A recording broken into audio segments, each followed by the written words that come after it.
Mrs. Kiernan, trustees, members of the faculty, honored parents and friends, it is my pleasure to ask our valedictorian, Meredith Harmon, to come to the stage to deliver her valedictory address to the class of 2025.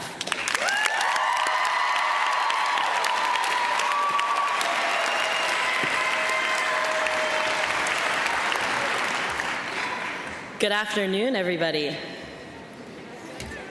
Thanks, guys. It is an honor and an even greater blessing to be standing in front of you today on behalf of the Trinity Hall class of 2025. Can we give them another round of applause?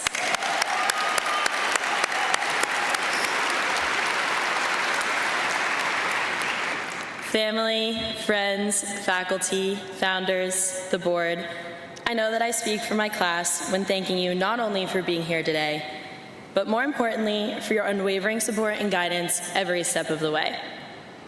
So, I would like to commence the end of this commencement with a Bible verse that caught my eye last week, Matthew 13:31. It reads, "The kingdom of heaven is like a mustard seed, which a man took and planted in his field. Though it is the smallest of seeds, yet when it grows, it is the largest of garden plants and becomes a tree, so that the birds come and perch in its branches." So, I have to admit that this verse originally caught my eye when beginning to write this speech because I was absolutely famished, and the word mustard reminded me of a Memorial Day weekend hot dog. However, my heart and my brain began to speak louder than my stomach as I began to look into the deeper meaning. So the mustard seed, which is about 1 millimeter in diameter, can grow into a tree that is about 30 feet tall. So for you mathy people out there, you girls know who you are, it can grow, the average adult mustard tree is 9,144 times greater than its seed, which is pretty crazy. Jesus used this parable to explain to the disciples how far even the smallest amount of faith can go in expanding the kingdom of heaven. But it also speaks to the way that small things can lead to unimaginable growth in every aspect of life. So, on this day, which is often referred to as the biggest day of our lives so far, I want to encourage you to remember the little things, the mustard seed moments that have expanded our world and his at the same time. It's knowing that a classmate was in the bathroom because you recognized their water bottle outside. I think that almost all 78 of us could place Cass's stickered covered jug, Lilywood's orange hydro flask that definitely has seen better days, or Bryn's special editional Wallace. It's knowing your schedule by knowing someone else's. I can say with full confidence that both Anna Centro and Kelly Reynolds knew where I was supposed to be more often than I did, and I still can't tell you where room 103 is. It's making eye contact with your best friend from across the room and trying to hold in your laughter when somebody falls. Sorry. It's avoiding the slowest water station in the school, you guys know the one, and it's some of us barely brushing our hair while others bring a brush to every class. And finally, it's not being able to remember the last time that you washed your skirt, if ever. These are the seeds that make the class of 2025. But our connection to Matthew 13:31 does not end here. When you combine the chapter and the verse, chapter 13 and verse 31, you get the number 1,331, or 1331. Last week, not long after the hot dog and mustard incident, I felt called to look up the meaning of that number as an angel number. And for those of you who don't know, angel numbers are believed to carry messages from the spiritual realm. And I found this. The number 1 represents new beginnings, and the number 3 represents divine presence and growth. So putting this all together, bear with me here, 1331 symbolizes this pattern: a beginning, growth, more growth, and then a new beginning. Doesn't this number and pattern perfectly describe our lives? So we began with the number 1 4 years ago, a new beginning. Going to an all-girls high school in the Catholic tradition, and I can remember our first week of school like it was our last. We began forming connections behind our masks because COVID was still a thing, and most of us hid behind them, but not Maxie and Cam alone. After a long day of Camp Bernie bonding, we were asked if we had learned everybody's names. Most of us kind of shuffled around nervously in true freshman fashion until Maxine's hand shot in the air.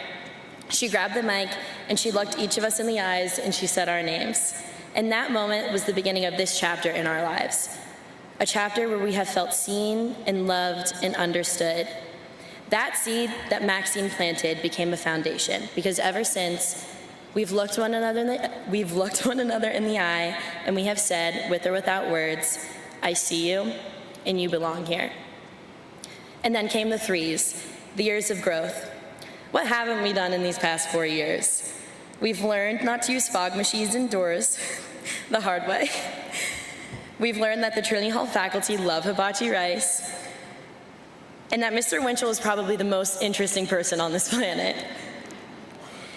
We have won shore conferences, state championships, BASE awards, and of course the thought of the classes 2 years in a row. We have been pushed by our teachers and our peers to go outside of our comfort zones. And in doing so, we have found our passions.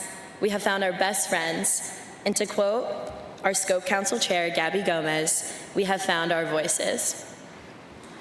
We have cried a lot, with our tears being shed over life's smallest troubles and its greatest trials. But even more than tears, we have laughed. My goodness, how we know how to laugh. We laugh until our stomachs hurt and until everybody has to join in. But ultimately, we have grown, not only out of our white polos and our Lululemon lunchboxes, but into the strong and equipped young women that God has called us to be. So now we're back at the one, a new beginning. It can feel like all of that growth was just leading to one moment. At first, we thought that it maybe would be our college decisions, but then college cert day came and went. And now it's graduation, and we're telling ourselves that this is the moment that it was all for. But in a few hours, this day will end. So what now? What do you do the day, the week, and the month after graduation? How do you transition from the 3 to the 1, from growth to preparing to do it all over again someplace new? Well, you celebrate a lot, but you also slowly start to realize that it was the normal days. It was the little things. It was the seeds that those around you planted, that those around you have planted, that have shaped you, and that you will miss the most. It was the Snoopy-themed notes that your mom left in your lunch and your dad praying over you every night. It was late-night phone calls from your sibling at college that you never screened out. And it was someone noticing that you were struggling even when you wore a smile. So you realize, yes, you'll never get these moments back, but you are not afraid to go back to the one. You are not afraid of changing, because the people behind these moments, the people who have built their lives around you, they will never leave you. So to my fellow graduates, I pray that you keep these 3 truths at heart as you face new beginnings. Number 1, even the smallest mustard seed of love can change lives. Number 2, it was both the little and the big things that shaped you. And number 3, God has a plan and a purpose for you, and you are ready to bloom wherever you are planted next. So here's to new beginnings, to mustard seeds, to the little things, and to the Trinity Hall class of 2025.